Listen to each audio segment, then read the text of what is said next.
The biggest lie about disability and SEND is that no one has a problem with severely disabled people. Genuine cases don't need to worry, apparently. Well, these are the comments I've had about my severely disabled children recently, after people got a small glimpse of just one of their life-threatening care needs. These are the things people say about severely disabled children and about me for having disabled children. But when I talk about SEND and mention that my children are disabled, I'm called a scrounger and a scammer. Their needs aren't real.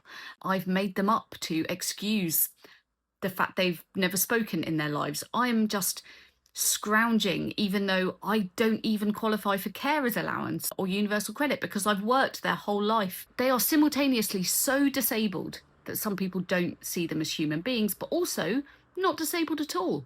It's almost like you have no idea who is a scrounger or a scammer and who is genuinely disabled. And even when you do, this idea that you don't have a problem with genuinely disabled people is demonstrably rubbish. And then when I challenge the people who spread these lies, these are the comments I get.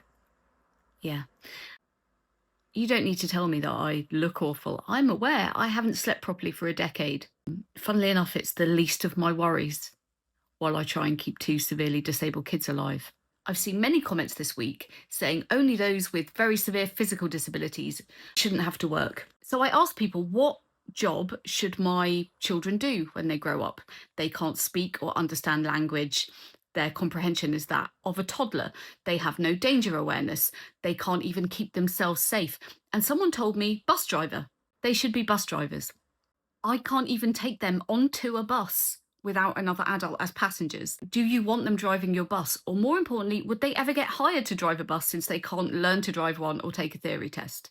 Disabled people find it very hard to get a job when the other candidates are not disabled. You have absolutely no idea that personal independence payments are what allow many disabled people to keep working. Why would you go after that? Unless it's ideological. Why aren't you going after the vast universal credit fraud? Because it's very easy to cheat.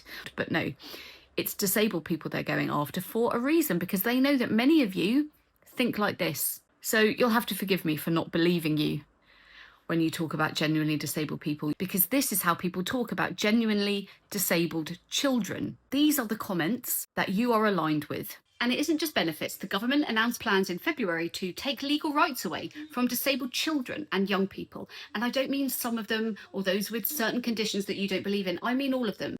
Picture the most disabled child you've ever met. They would lose legal rights under this plan. Everyone should have a problem with that. So if you are concerned about the genuinely disabled, make sure that you've signed this petition. The link's in the comments.